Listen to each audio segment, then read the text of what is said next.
Engineer Mohammad नजरे आलम उर्फ चांद बाबू की अध्यक्षता में बथनाहा विधानसभा के भल्ली पंचायत के युवा समाज सेवी मोहम्मद परवेज, मोहम्मद खुर्शीद, मोहम्मद अली ने मजलिस का दामन थामा। सभी ने संकल्प लिया कि हम अपने कायद जनाब बैरिस्टर असदुद्दीन ओवैसी साहब और बिहार सदर जनाब अख्तरुल ईमान साहब और बिहार युवा सदर आदिल हसन आज़ाद साहब के पैगामों को हर घर तक पहुंचाने का काम करेंगे। आलम ने सभी को मुबारकबाद दी और कहा कि हम सभी साथी सीतामढ़ी जिले में संगठन को मजबूत बनाएंगे और मजलिस को ज़्यादा से ज़्यादा सदस्यता ग्रहण कराएंगे।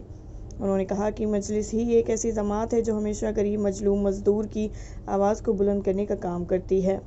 हमारे बिहार सदर जनाब अख्तरुल ईमान साहब बिहार विधानसभा में हमेशा मजलूमों की आवाज़ को बुलंद करने का काम करते हैं। हमारे परवेज साहब, मोहम्मद खुर्शीद साहब और मोहम्मद अली साहब, ये लोग मजलिस का दामन थामे हैं और मैं उम्मीद करता हूं कि ये लोग जाकर के अपने पंचायत में, अपने गांव के अंदर, अपने प्रखंड के अंदर, अपने विधानसभा के अंदर मजलिस का काम करेंगे, मजलिस को मजबूत करने का काम करेंगे।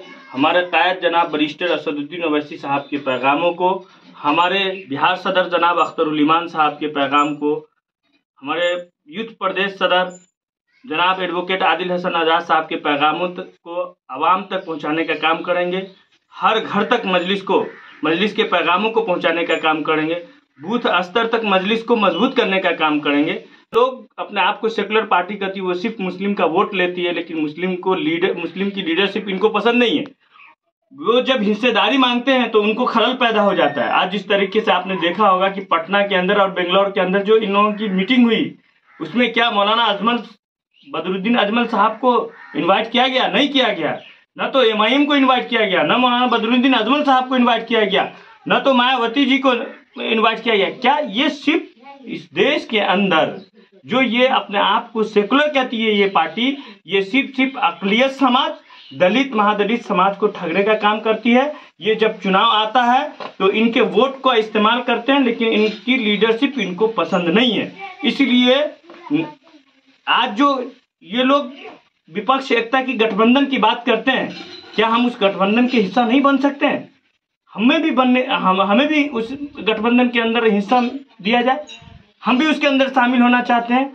तो लेकिन हम लोग भी तो भाजपा के खिलाफ लगातार हम लोग लड़ाई लड़ने का काम किया और हम भी चाहते हैं कि इस देश से भाजपा की हुकूमत खत्म होनी चाहिए, क्योंकि ये सिर्फ नफरत फैलाने का काम ये भाजपा की सरकार और भाजपा के लोग करते हैं।